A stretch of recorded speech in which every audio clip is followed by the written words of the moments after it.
What's going on, guys? A little informal video today because I popped into Timms to do some work for them, and when I got here I found this little Street Bob build that they've done. I thought it would be cool to show you guys, go over the prices, go over the parts, and get your guys' opinion on this build.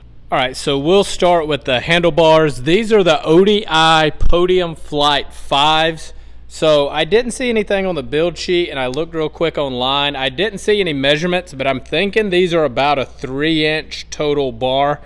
Could be 4, but I think they're probably closer to 3. Which brings us to the risers. They're using these FM risers. These are 11-inch risers. These things look really tall. I'll pull back so you can see it. We'll address that in one second. But these are the FM risers. You can still keep your Street Bob gauges on there, which I really like.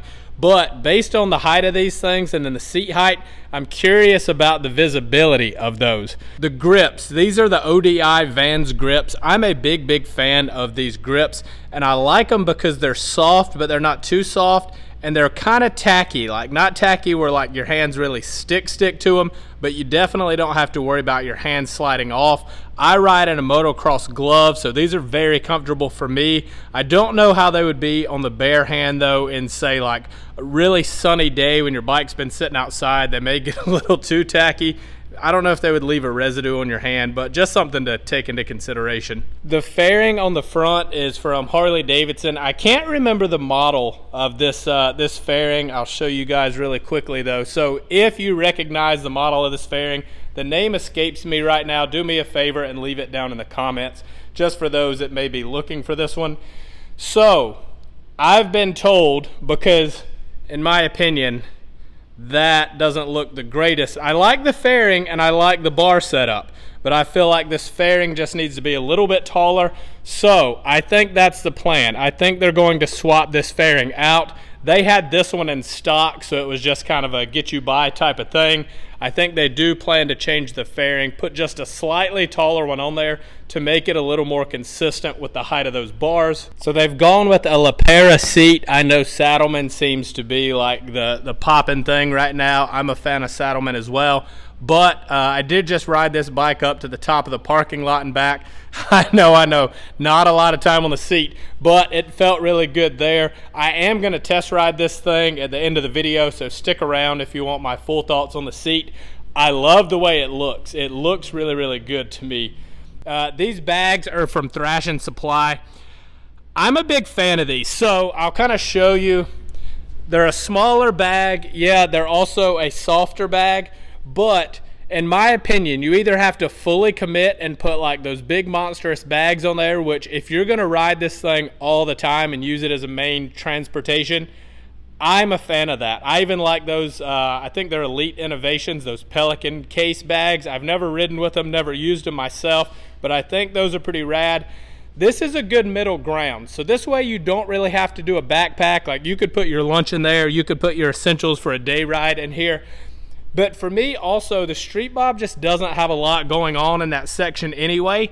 So to me, it kind of not busies it up, but it gives it a little something going on in the back of the bike, so the front's not so heavy. So for this build, I've pointed out everything that's been done to this bike so far, and I was pretty surprised at how quickly things add up. It's been a while since I've done a bike build of my own. So you're looking at roughly $4 grand worth of parts and labor going into this bike, and a lot of that is because you're changing the bars, you're having to change these cables, and that costs a lot more than it seems like it should. I mean, the seat itself is $500, maybe a little over $500. So I guess in the grand scheme of thing, it does make sense. It was just kind of shocking to me that you're looking at, you know, roughly $4 grand to do this. Personally, I would still want to do at least a stage 1, so full exhaust and a tuner, because you already got the air cleaner, or possibly a stage 2 with the cam. As some of you know, some of you may not, the 122 engine kit is my favorite that Harley makes, so that would eventually be later on down the road for me. But other than that, man, I mean, this bike is probably done. So I guess $4 grand isn't bad. We'll talk about that just a little bit more in the test ride starting now. Like I was saying, so you're at $4 grand for this build. When when I've done the comparison between the Street Bob and the Lowrider S, I feel like that's right around the same money difference when you're talking MSRP prices. So if your goal is to end up with T-bars, a fairing, a nice seat, and some bags, you're done with this Street Bob with this current build setup for what you would spend just to buy that Lowrider S. Now, if budget is not a factor for you, I'm still a fan of the Lowrider S. Nothing against the Street Bob whatsoever. But if you've got it like that, I say do the Lowrider S. So what you're going to give up in doing that, if you go with the Street Bob, you're going to give up now, starting this year. You don't get the 117, but this 114, plenty of power, especially like I said, if you end up doing stage 2 or even going stage 3, which would be awesome. You're going to be good there. Also, you're going to give up the inverted front end, which, I mean, yeah, I like it a little better, but it's not the end of the world. You're going to give up dual disc front brakes. As someone else on another video pointed out, I think on a Sportster S video, because people were kind of talking about the brakes on that thing, Harley has some of the best brakes out there. They use all Brembo stuff, really high-end Brembo stuff at that. So even with single-sided disc brakes on a Harley, you got to be riding the piss out of that thing to get any brake fade or get yourself into any real trouble. So I don't see that being a huge issue. All right, that out of the way, let's get into this bike, because that's what this video is about. So this handlebar setup, like we said, 11-inch risers and what I think are a 3-inch bar, which put us at a 14. I typically run a 12 on my bikes. At my height, 5'11", that's just what feels good to me. This doesn't feel bad.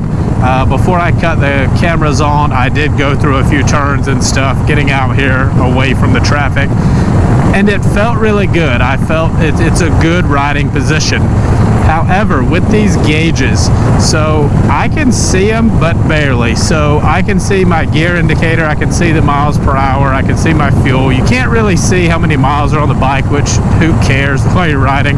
Not very important. But if it were me and I was dead set on going with this height, I would go with a riser that also kicks back, simply for the visibility of these gauges. I think Harley nailed it with these Street Bob gauges, so it's a shame that you don't really get to see them.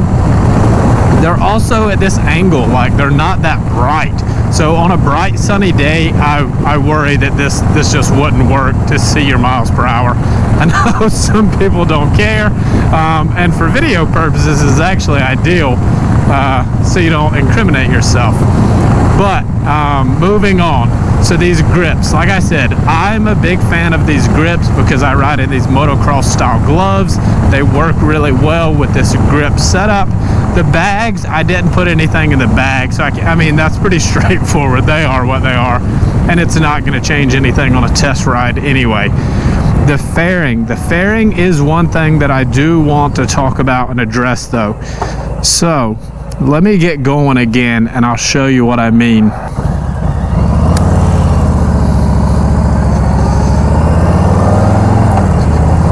So with this fairing, with the angle of it, the height of it, the whole deal that it's got going on, I've found that it's kicking the wind. Let me see. It starts literally like right here. So I'm not sure if you can see on this other GoPro angle here, but the wind's starting right here. So it's literally hitting me right in the helmet. Now, at higher speeds, that's going to be a problem. We're just cruising around 40, 50 miles an hour, not a big deal. And like I said, as far as I've heard, they do plan on changing this, getting a taller one. I would want something that's more swept up, even if I didn't get a taller one. This one kind of kicks back directly at you. I'm not sure what Harley intended with this fairing, but for me, it's just not working. It could be my height or just personal preference, but I did want to point that out. So that's about it, guys, for this one. I'm going to take advantage of this situation and take the long way back to the dealership with this thing. Just a reminder, we're creeping up on 20,000 subscribers. You will need to be subscribed to do the giveaway that we're going to do at 20K. I don't know why I always say we, because it's literally just me, especially when it comes down to spending money for this giveaway. But you're going to have to be subscribed for that, so go ahead and subscribe if you're not already. Give me a thumbs up if you don't mind. It would really help the video. I've got a lot of videos planned, so stay tuned for that, and I'll catch you guys in the next one.